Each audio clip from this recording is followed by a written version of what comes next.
Private medical కళాశాల ప్రైవేటీకరణకు సంబంధించి దాన్ని వ్యతిరేకిస్తూ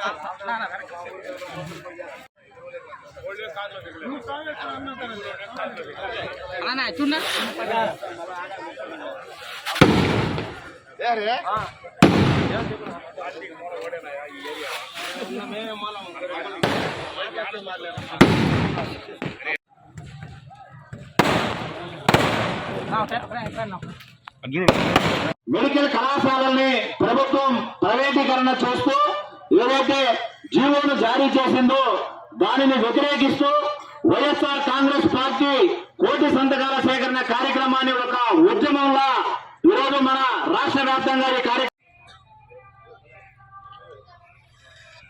మారు రాఘవరెడ్డి, మొద్దు వెంకటేశ్వర్లు. దాని యొక్క ముఖ్య ఉద్దేశం ఏమిటంటే, బహుశా మనందరం కోవిడ్ లాంటి పరిస్థితిని ఎదుర్కొన్నాం. కోవిడ్ సంభవించినప్పుడు 100 కోట్ల రూపాయలు ఉన్నటువంటి ఆసాములు కూడా ఆసుపత్రిలో మాకు ఒక్క బెడ్ ఇప్పించండి అని చెప్పి వేడుకున్నారు. ప్రైవేట్ ఆసుపత్రుల దగ్గరికి వెళ్తే ప్రైవేట్ ఆసుపత్రిలో పనిచేసేటువంటి వైద్యులు, మేము మా ప్రాణాలు మాకు ముఖ్యం కాబట్టి మేము పరిమిత సంఖ్యలో 10 బెడ్లో 20 బెడ్లో ఏర్పాటు చేసి వైద్య సేవలు అందిస్తాం తప్ప అంతకు మించి మేము వైద్య సేవలు అందించలేము అని చెప్పి చేతులు ఎత్తేసినటువంటి నేపథ్యంలో మనకి ఎక్కడన్నా బెడ్ కావాలి అంటే పెద్ద హాస్పిటల్లో, ప్రభుత్వ ఆసుపత్రిలోనే ఆ రోజు వైద్యం అందించగలిగాం.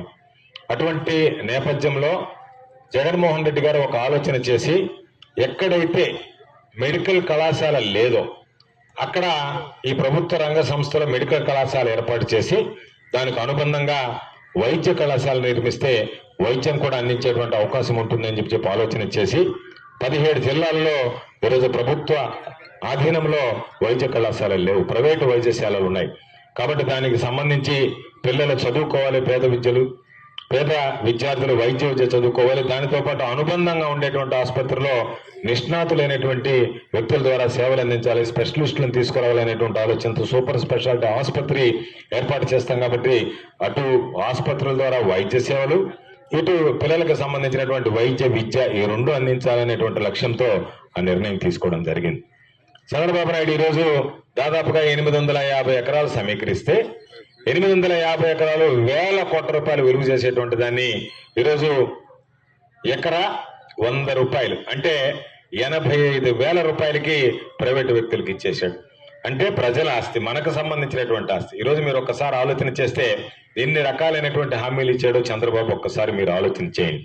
ఎన్నికలప్పుడు బహుశా మన ఇళ్ళకి ఇచ్చారో లేదో నాకు తెలియదు కానీ తెలుగుదేశం పార్టీ వాళ్ళకి సంబంధించిన మాత్రం ఒక కాగితం ఇచ్చారు, సూపర్ 6 అని, బాబు షూరిటీ, భవిష్యత్ గ్యారంటీ అని చెప్పి ఒక 6 కలిపి ఇచ్చారు.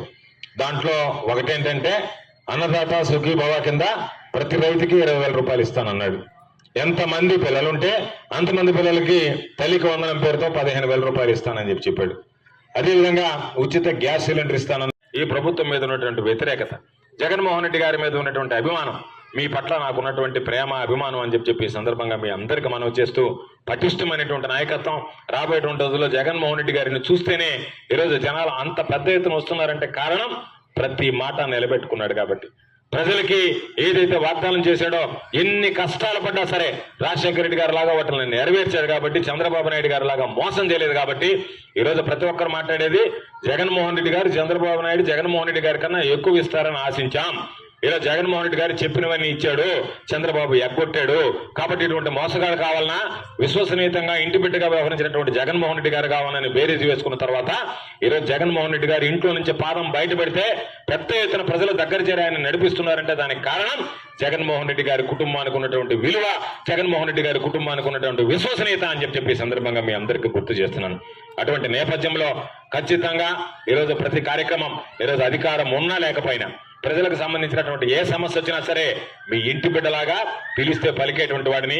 ఈరోజు ఓడిపోయాను కాబట్టి సాధారణంగా అమ్మా నేను ఓడిపోయాను కాబట్టి నేను ఏం చేయగలను ఏ రోజు అనేటువంటి ప్రసక్తి ఉండదు. నా జీవిత కాలము నా చివరి క్షణం వరకు నేను బ్రతుకున్నంత వరకు అనేటువంటి విషయాన్ని మీ అందరికీ సందర్భంగా గుర్తు చేస్తూ ఈరోజు ఈ కోటి సంతకాల సేకరణ కార్యక్రమంలో పెద్ద ఎత్తున తరలి వచ్చి ఈ కార్యక్రమాన్ని జయప్రదం చేసినటువంటి మీ అందరికీ, మీడియా మిత్రులకి, విచ్చేసినటువంటి వైఎస్ఆర్ కాంగ్రెస్ పార్టీ నాయకులు, కార్యకర్తలు, ప్రజలు అందరికీ పేరు పేరున చేతులు జోడించి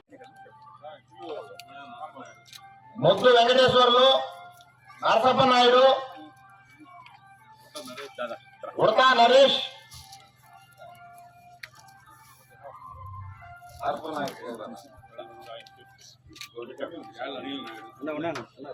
ఉడతా నరేష్, వేళ్ళ అనిల్ నాయుడు, గుత్తిగుంట సుకన్య,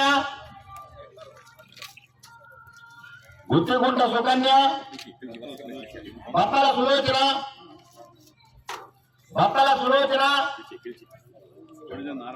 కొణిదెల నారపనాయుడు,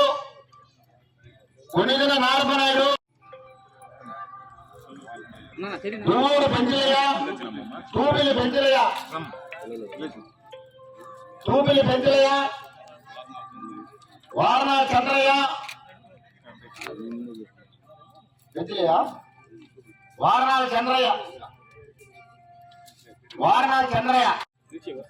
గుమ్మిరాల ప్రసాద్, బత్తల మల్లికార్జున,